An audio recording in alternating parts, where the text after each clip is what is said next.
নূহ আলাইহিস সালাতু ওয়াস সালামের পর ইব্রাহিম আলাইহিস সালাতু ওয়াস সালামের সাথে সাক্ষাৎ করছি, আমি দেখা করছি।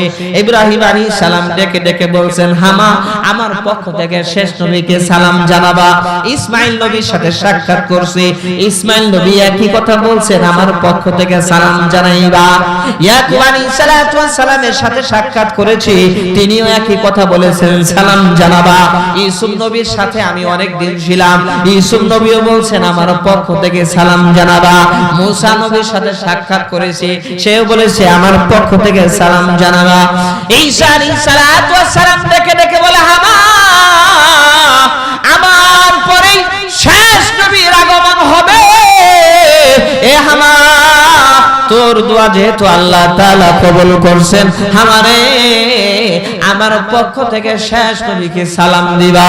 ইয়া রাসূলুল্লাহ, ইয়া হাবিবাল্লাহ, আজকে আপনি ইতিহামার পাহাড়ে সাহাবায়ে কেরামদের সামনে বয়ান করতেছেন, আর আমি এই সুযোগে আপনার সাক্ষাৎ লাভের জন্য আপনার দরবারে হাজির হয়ে গেছি। ইয়া রাসূলুল্লাহ, ইয়া হাবিবাল্লাহ, আপনার হাতটা বাড়ায় দেন, আপনার হাত বাড়ায় দেন, আপনার ওই হাতের সাথে হাত মিলায় একটু মুসাফা করে আমাকে নতুন ভাবে কালেমা পড়াইয়া মুসলমান বানায়া দেন। আরো জোরে বলেন না সুবহানাল্লাহ।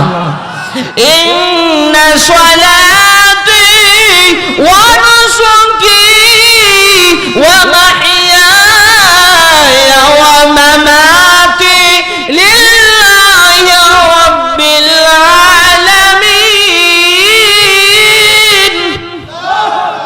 আল্লাহ রাব্বুল আলামিন ডেকে ডেকে বলেন, হাবিব আমার আপনি বলে দেন, কুল ইন্না সলাতি, নিশ্চয় আমার নামাজ, ওয়া নুসুকি আমার কুরবানি, ওয়া মাহইয়ায়া আমার জীবন, ওয়া মামাতি আর আমার মরণ, লিল্লাহি রাব্বিল আলামিন, বিশ্ব পালন কর্তা আল্লাহর জন্য। বলেন কার জন্য? কার জন্য? কার জন্য?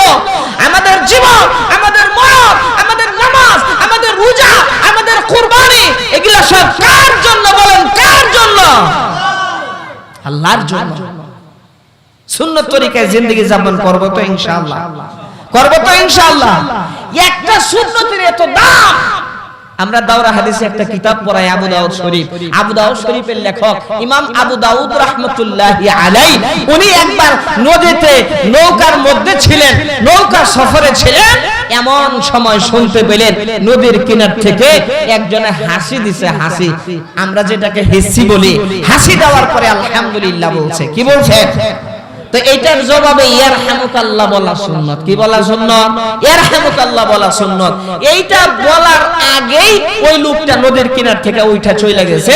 এখন আবু দাউদ রাহমাতুল্লাহি আলাইহি বেকুল হয়ে গেছেন, লোকটার ইয়ারহামুকাল্লাহ এটা বলতে পারলাম না। ইমাম আবু দাউদ রাহমাতুল্লাহি আলাইহি দেখে রেখে বলেন, ও মাঝি ভাই, আমার একটু কিনারে নিয়ে চলো। ওই যে লোকটা আলহামদুলিল্লাহ বলেছে, তার হাসির জবাবটা আমি একটু দিয়ে আসি। এবার মাঝি ডেকে ডেকে বলে, হুজুর কিনারে নেওয়া যাবে না, নৌকায় তো আরো যাত্রী আছে। কয় কিনারে নিতে হলে অতিরিক্ত 2 দিরহাম আপনাকে দিতে হবে, 2 টাকা আপনাকে দিতে হবে। আপনি কি দিবেন নাকি? আবু দাউদ রাহমাতুল্লাহি আলাইহি ডেকে ডেকে বলে, ও মাঝি ভাই, একটা সুন্নতের উপর আমল করতে গিয়ে আমি 2 টাকা কেন, আমি 10 টাকাও খরচ করতে রাজি আছি। এই যে নেন, 2 টাকা আমাদের কিনারে নিয়ে দেন। এবার যখন আবু দাউদ রাহমাতুল্লাহি আলাইহি 2 টাকা দিয়ে কিনারে গেলেন, কিনারে যাওয়ার পরে দৌড়ে ওই লোককে খুঁজতেছেন। এক পর্যায়ে দৌড়াইতে দৌড়াইতে ওই লোককে পেয়ে গেলেন। ওই লোকের সামনে গিয়া জবাব দেন, ইয়ারহামুকাল্লাহ, ইয়ারহামুকাল্লাহ, ইয়ারহামুকাল্লাহ। যে জবাব দিয়েছেন, আসমান থেকে আওয়াজ এসেছে, ইয়া আবা দাউদা ইশতারাইতাল জান্নাতা বিদিরহামাইন। ও আবু দাউদ, 2 টাকা খরচ করে, 2 টাকা দিয়া আমার জান্নাত তুমি কিনা ফেলাইলা। সুবহানাল্লাহ। সুন্নতের এত দাম, এত মূল্য, এই জন্য নবীজি ডেকে ডেকে বলেন মান আহাব্বা সুন্নতি, যে আমার সুন্নত ভালোবাসলো, ফাকাদ আহাব্বানি, সে আমাকে ভালোবাসলো, আর যে আমাকে ভালোবাসলো সে আমার সাথে জান্নাতে যাবে। সুবহানাল্লাহ।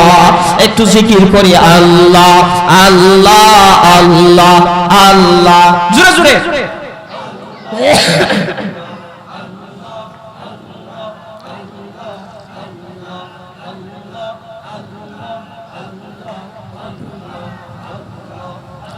अल्लाह अल्लाह क्या मुबारक नाम है, अल्लाह अल्लाह आशिकों का काम है, अल्लाह अल्लाह क्या मुबारक नाम है, अल्लाह अल्लाह आशिकों का काम है।